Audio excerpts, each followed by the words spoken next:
Hi and welcome to Valley View, our wonderful home here in the Sierra de las Nieves mountains in southern Spain. Well, we've had a very exciting week this week. The first thing, and perhaps even the most important thing, is we hit 100 subscribers. So thank you all very much. That's extraordinary considering what a little channel and how mildly interesting our content is. Thank you very much for that. So other amazing things that happened this week. I got a fair amount of the kitchen finished and got some of the bits and pieces that I need for it. It's not entirely finished yet, and I'll go into that in more detail and how we achieved that. Other things that happened, we had a problem with our generator, and upon investigation discovered something very surprising about it. We had a lot of rain this week, so we got a chance to check out the drainage system behind the tiny house here, and the culvert that we made. And also it showed up a problem in one of our holding tanks, and I'll talk to you a little bit about that a little bit later on. So let's get on with the video. So this is the generator that we had the problem with. It's a petrol generator, and I think it's 2.6 kilowatts. We really only use this to run our deep fat fryer on Fridays for burger night when we're making the chips. Originally, when we bought it, and it's only 3 or 4 months old, it was to top up the batteries if we had 4 or 5 cloudy days. Unfortunately, despite the fact that this generator was recommended to us by our off-grid community and other people have used it, at least this make, if not this size, when we connected it up and tried to use it to top the batteries up, our inverter refused to actually take any charge from it. It apparently is putting out more than the 240 volt limit that's on the inverter. And when we looked at trying to change that, it's another €200 for a gadget that goes between this and the inverter to even out the voltage output, and it just wasn't worth it. We do have an old diesel generator that I can use to top it up if needed. But anyway, when I connected this up this Friday, as soon as I connected a load to it, it died. So normally, I'd come and I'd make sure there was no water in the system. I take out the spark plug and clean the spark plug. When I took the spark plug out, it was absolutely filthy, and it really shouldn't be like that. So upon further investigation, I checked all of the normal bits and pieces, and when I checked the air inlet, lo and behold, I discovered something amazing. Despite the fact that when we bought this generator from a very well-known supplier here, they're supposed to do a complete service on it before you take it away, make sure that it has oil in it and that all the bits and pieces are there.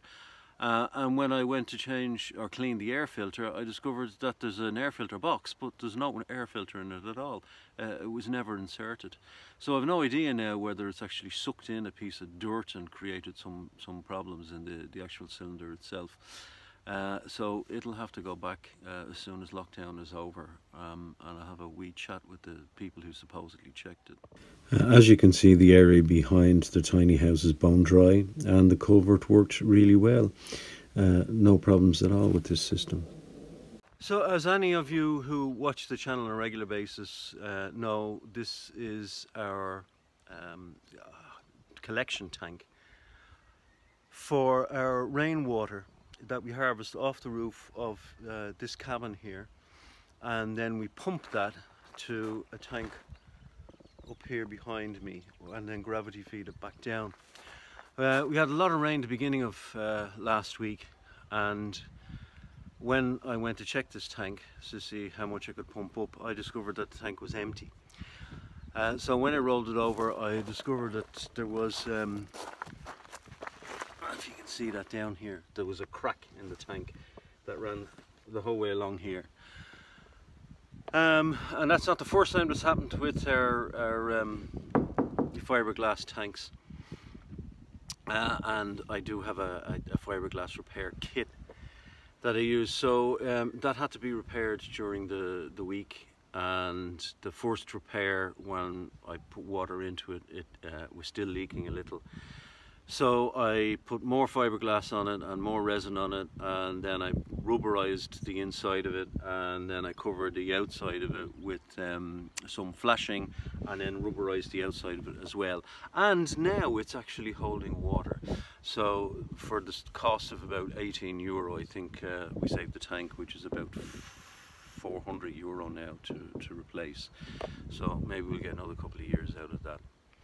The other thing about this week was that it included Valentine's Day, and for Valentine's Day, it being lockdown, we went for a bike ride, and on our bike ride we went to, I don't know if you can even see it from here, but there's a mountain, huge mountain up here behind us, and right at the top of it is a place called El Puerto Verde, the Green Gate.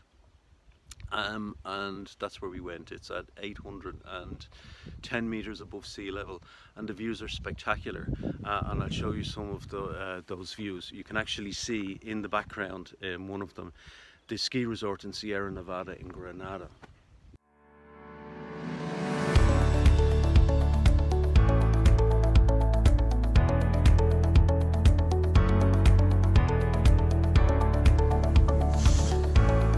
Look at that view, incredible.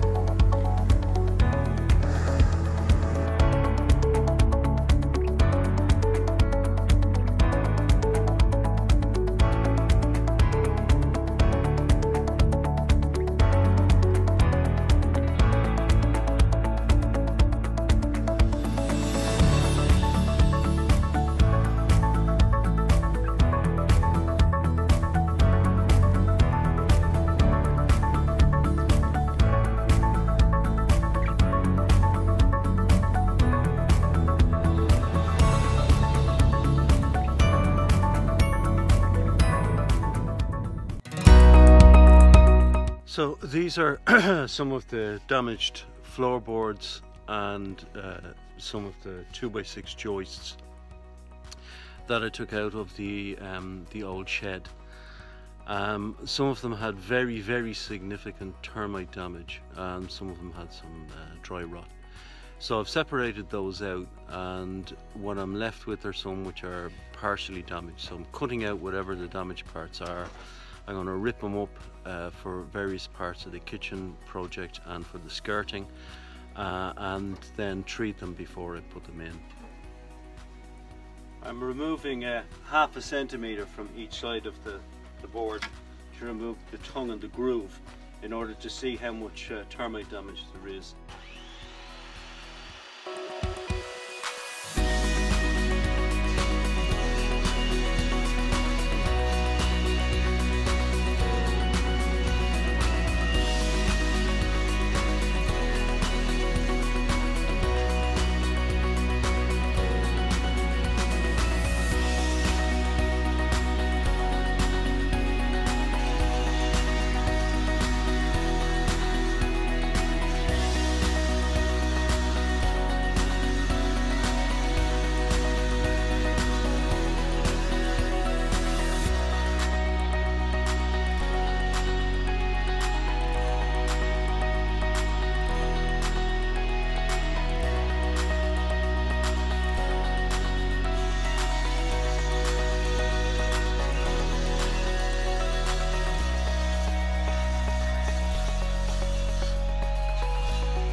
Removed the tongue and the groove where the termite damage was, and if you look at this board now, you can see that there are no holes.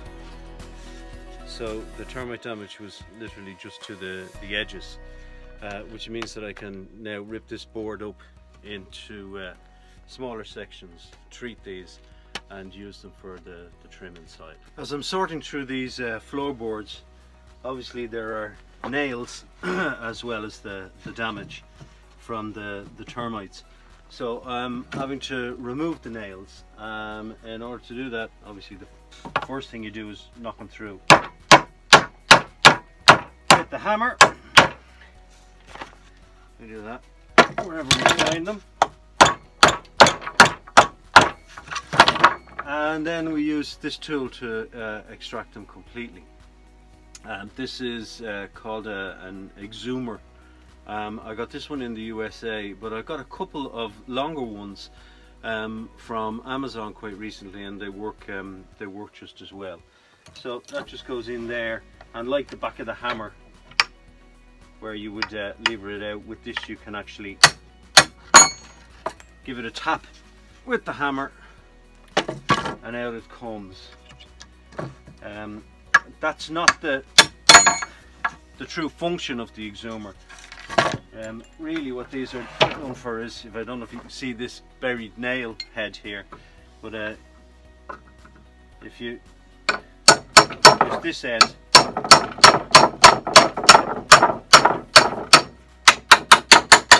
you can see that's why it's called the exhumer.